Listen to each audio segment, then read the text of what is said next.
Bismillahirrahmanirrahim. Dear students of class 11th, Assalamu alaikum. This is unit number 2 and the name of this unit is in the atomic structure, and today's topic is quantum numbers. What are quantum numbers? This is a set of digits to explain the exact location of electrons. आपको पता है कि atoms के अंदर electrons पाए जाते हैं, उनकी तादाद एक से ज़्यादा हो सकती है। तो अब हर एक इलेक्ट्रॉन की लोकेशन क्या है, वो न्यूक्लियस से कितना दूर है, किस ऑर्बिट में पाया जाता है, इसको एक्सप्लेन करने के लिए हमें 4 क्वांटम नंबर्स की ज़रूरत होती है। इनमें से जो पहला क्वांटम नंबर है उसको कहा जाता है प्रिंसिपल क्वांटम नंबर, दूसरे को कहा जाता है एजीमुथल क्वांटम नंबर, तीसरे का नाम है मैग्नेटिक क्वांटम नंबर और चौथे का नाम है spin quantum number. It gives a complete address of the electron in a given atom.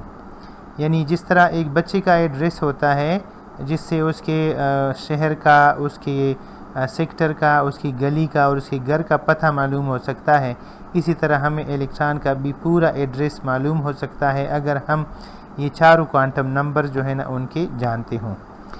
हमारा पहला जो क्वांटम नंबर है इसका नाम है प्रिंसिपल क्वांटम नंबर। अब ये जो प्रिंसिपल क्वांटम नंबर है वो क्या चीज़ें रिप्रेजेंट करता है? Number 1, it represents Bohr shell. जिस तरह की हमें पता है कि के, एल, एम और एन इस तरह के शेल्स जो है ना वो बोहर ने बताए थे, तो ये क्वांटम नंबर उन शेल्स को रिप्रेजेंट करता है। इसकी वैल्यू कितनी होती है? इसकी वैल्यू स्टार्ट होती है 1 से, 1, 2, 3, 4, 5, 6, 7 और ऑनवर्ड। इसके बाद ये है कि नंबर 4 पे it represents the energy of an electron. Electron की एनर्जी का ताल्लुक उसकी एन वैल्यू के साथ होता है, प्रिंसिपल क्वांटम नंबर के साथ होता है। जितना एन ज़्यादा होगा उतनी ही एनर्जी ज़्यादा होगी। यहाँ पर एक इक्वेशन गिवन है और उस इक्वेशन के मुताबिक the energy of the nth orbit, जो nth ऑर्बिट की एनर्जी होती है वो कितनी होती है? वो बराबर होती है किसके? -2.18 into 10⁻⁻18 into z square divided by n square. इसका क्या मतलब हुआ? इसका ये मतलब हुआ कि जितना इनकी वैल्यू आप बढ़ाएंगे उतना ही एनर्जी उसकी बढ़ती चली जाएगी। Similarly it gives the distance from the nucleus, कि एक इलेक्ट्रॉन का न्यूक्लियस से कितना डिस्टेंस होता है। जितना उनका n नंबर ज़्यादा होगा डिस्टेंस उतना ही ज़्यादा होगा। Number 3, it gives the size of the shell. Size of the shell is directly proportional to the n value. जितना इन वैल्यू ग्रेटर होगा उतना ही शेल साइज़ भी बड़ा होगा। इसी तरह से it gives us period number of an element. किसी एलिमेंट के आखिरी इलेक्ट्रॉन का जितना n होता है वही उसका पीरियड नंबर होगा। जैसे फॉर एग्ज़ाम्पल लास्ट इलेक्ट्रॉन जो है वो 7th शेल में है, उसकी n वैल्यू 7 है, तो ये फिर 7th पीरियड में होगा। It also explains the line spectrum of the atom. It was given bye Bohr and max Planck. ये 2 साइंटिस्ट थे और उन्होंने लाइन स्पेक्ट्रम के बारे में काफ़ी जो है ना वो अपनी इंफॉर्मेशन दी हुई है और उन्होंने इस रिसर्च की हुई है। तो लाइन स्पेक्ट्रम क्यों बनता है, कैसे बनता है, इसका पता भी हमें n से चलता है। The number of electrons in the given shell, यानी एक शेल के अंदर कितने इलेक्ट्रॉन मैक्सिमम हो सकते हैं, इसके लिए हमारे पास फार्मूला 2n² है। अगर हम n वैल्यू के बारे में जानते हैं तो हम ये फाइंड कर सकते हैं कि what will be the number of electron in the given shell. दूसरा जो हमारा क्वांटम नंबर है इसको कहा जाता है एजीमुथल क्वांटम नंबर। ये क्वांटम नंबर क्या रिप्रेजेंट करता है? It represents the shape of the orbital, यानी ऑर्बिटल का शेप क्या होगा। और ऑर्बिटल अब कैसे कहते हैं? This is the space where the electrons exist. ऐसा स्पेस, वो स्पेस कि जहाँ पर इलेक्ट्रॉन एग्जिस्ट करते हैं उनको कहा जाता है ऑर्बिटल कहा जाता है। It gives the information about the angular momentum of the electron. Number 3, it gives the possible sub shells in the main energy level. For example these are S, P, D and F। यानी ये जो azimuthal quantum number है ये हमें ये भी बताता है कि किसी मेन शेल के अंदर कितने सब शेल्स पाए जाते हैं। इसकी वैल्यू कितनी होती है? The value starts from 0 then 1 2 and it goes up to the maximum value of n-1। n-1 से ये मुराद है कि अगर कहीं पर फॉर एग्ज़ाम्पल n की वैल्यू 4 के बराबर हो तो फिर l की वैल्यू कितनी होगी? 0 1 2 एंड 3, ये 3 तक होगी क्योंकि जो 3 है वो 4 माइनस 1 के बराबर है। It is equal to 4 minus 1, that is why the maximum value will be equal to 3। If L is equal to 0, then it is called s orbital and its shape will be spherical. If L is equal to for example 1, then it is called p orbital and the shape of this will be dumbbell shape.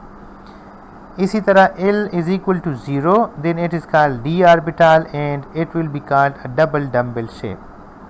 If L is equal to 3, then it is called f orbital and it is its shape is very complicated. Number of electrons. From the given value of L, we can also determine the number of electrons in the given subshell. अब for example अगर for example इस value बराबर होगी 0 की तो इसमें electrons की तादाद कितनी होगी? That will be equal to 2 into 2L 2 multiply by 0 plus 1। अब यहाँ पर 2 मल्टीप्लाई बाई 0 क्यों लिखा गया है? क्योंकि जो s ऑर्बिटल होता है उसकी L वैल्यू 0 के बराबर होती है। अगर हम ये पुट करेंगे तो इसका आंसर आएगा 2, therefore there will be only 2 electrons in the given इस सब शेल। अब एग्जांपल लेते हैं p सब शेल का। p की जो L वैल्यू होती है वो 1 के बराबर होती है। अगर हम यहाँ पर इसकी वैल्यू जो L की वैल्यू है 1 लगा देते हैं तो इसका आंसर हमारे पास आएगा 2 3s are 6। इसका मतलब है कि p ऑर्बिटल में इसके 6 इलेक्ट्रॉन्स होंगे। इसी तरह से it gives an idea about the size of the shell कि जितना जो अज़ीमुथल क्वांटम नंबर ज़्यादा होंगे या उनकी तादाद ज़्यादा होगी शेल का साइज़ भी उतना ही ज़्यादा होगा। जिसकी आपने पढ़ा है कि k शेल जो है ना इसमें सिर्फ s ऑर्बिटल होता है और L शेल जो है ना उसमें s और p ऑर्बिटल होते हैं। L का साइज़ बड़ा होगा जबकि k का साइज़ उससे छोटा होगा। It represents the location of element in periodic table. For example, S block, P block, D block, F block. कौन सा एलिमेंट कहाँ पर पाया जाता है इसका भी पता किया जा सकता है फ्रॉम अज़ीमुथल क्वांटम नंबर। ये कुछ पिक्चर्स हैं जिसमें शेप्स ऑफ ऑर्बिटल दिखाए गए हैं। ये S ऑर्बिटल का शेप है, ये जो है ना ये P ऑर्बिटल का शेप है। इसमें फिर मुख्तलिफ होते हैं, जिस तरह ये Px है, जैसे मिसाल के तौर पर ये Py है और ये जो है ना Pz ऑर्बिटल है। और अगर सबको इकट्ठा किया जाए तो फिर एटम के अंदर जो Pxyz ऑर्बिटल्स होंगे वो इस तरह दिखाई देंगे। नेक्स्ट जो है ना शेप ऑफ D ऑर्बिटल है। D ऑर्बिटल जो होता है वो डबल डम्बल्ड होता है। तो यहाँ पर आप लोग देख सकते हो कि ये DYZ का एक शेप है। इसी तरह से ये जो है DXY का ये जो है ना DXZ का है और यूनिक जो शेप है वो है DZ स्क्वायर का, जो इन तमाम से डिफरेंट है। इसमें हर D ऑर्बिटल के 4 लोब्स होते हैं और इनके जो लोब्स हैं वो area between x axis and y axis, यानी जो 3 एक्सिस होते हैं उनके दरमियान का जो एरिया होता है उसके अंदर इनकी लोकेशंस होती हैं। जैसे फॉर एग्ज़ाम्पल अगर ये x एक्सिस है, ये y एक्सिस है, तो DXY का जो शेप होगा वो कुछ इस तरह से होगा कि इसका एक लोब यहाँ यानी 2 लोब्स यहाँ पर होंगे और तीसरा और चौथा जो इसका लोब होगा वो यहाँ पर होगा। It will be located on the space या between the space between x and y axis. ये फिर F ऑर्बिटल के शेप्स हैं जो कि बहुत कॉम्प्लिकेटेड हैं। तीसरा जो हमारा क्वांटम नंबर है उसको कहा जाता है मैग्नेटिक क्वांटम नंबर या ओरिएंटेशन क्वांटम नंबर। और ये रिप्रेजेंट क्या करता है? It represents the orientation of orbitals in magnetic field. Magnetic field में जाकर ऑर्बिटल किस तरह से ओरिएंट कर जाते हैं, उनकी लोकेशन या उनका जो पोजीशन है वो क्या बन जाती है। It will be shown by this one. It explain the fine structure of the line spectrum. is because of the suborbitals which are present in the given shell, और ये suborbitals जो है these are represented by magnetic quantum number. इसी तरह से इसकी जो value होती है, it value starts from -L to it goes through the 0 and goes to +L. For example अगर L वैल्यू सपोज कर लें कि वो 1 के बराबर हो, तो फिर इसकी जो वैल्यू होगी वो होगी +1, ठीक है, इसके बाद होगी 0 और नेक्स्ट जो है ना ये होगी -1. इस तरह से इसकी कितनी वैल्यूज़ हो जाएंगे, इसकी 3 वैल्यूज़ हो जाएंगे. जब इसकी 3 वैल्यूज़ होंगी तो इसका मतलब ये है कि हर वो ऑर्बिटल जिसकी L वैल्यू 1 के बराबर है, it will be directed in 3 orientations.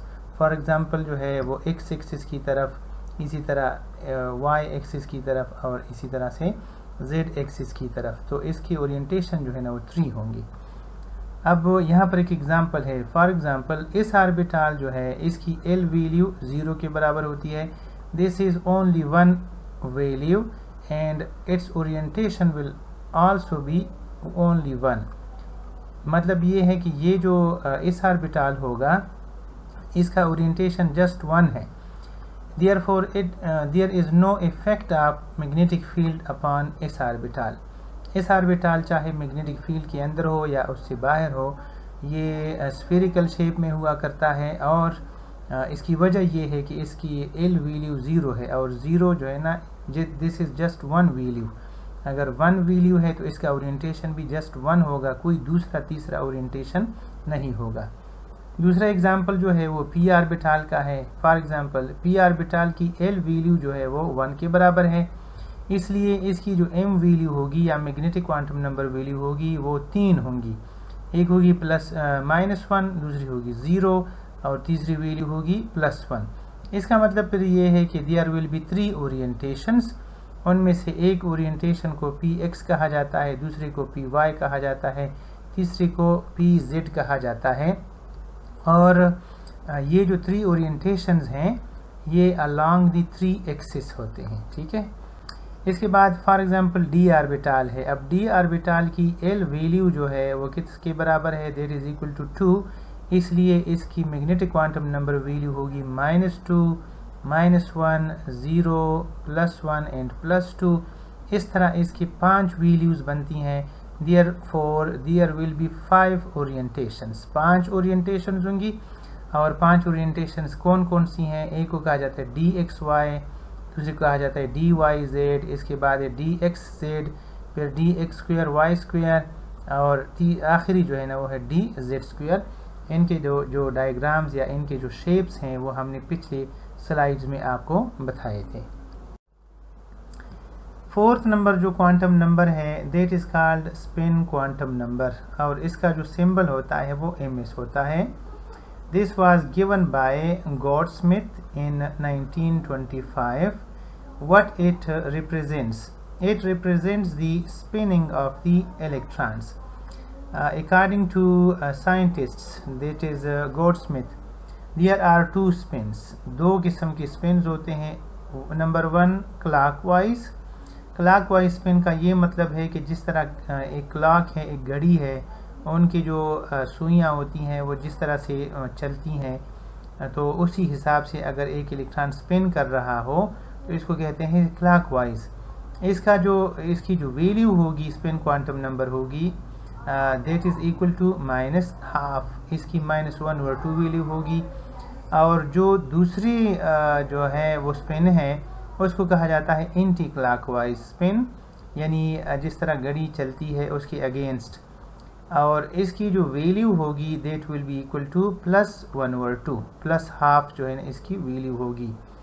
To reside in the same orbital 2 electrons must have opposite spin.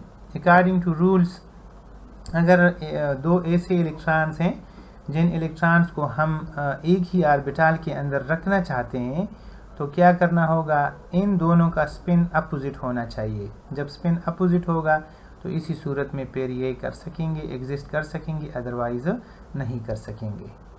यहाँ पर एक डायग्राम है, उसमें आपको शो किया जा रहा है कि क्लॉकवाइज स्पिन कौन सा होता है और एंटी क्लॉकवाइज स्पिन कौन सा होता है। ये जो डायग्राम है, इस डायग्राम के अंदर आप लोग देख सकते हो कि एक इलेक्ट्रॉन जो है ना, जो स्पिनिंग कर रहा है वो क्लॉकवाइज कर रहा है, और इस तरह से इसका जो स्पिन क्वांटम नंबर वैल्यू है दैट इज इक्वल टू -12। इस डायग्राम में आप लोग देख सकते हैं कि जो इलेक्ट्रॉन है वो एंटी क्लॉकवाइज मूव कर रहा है, और इसकी जो वैल्यू बनती है दैट इज इक्वल टू +1/2। ये दोनों इलेक्ट्रॉन एक ऑर्बिटल के अंदर एग्जिस्ट कर सकते हैं।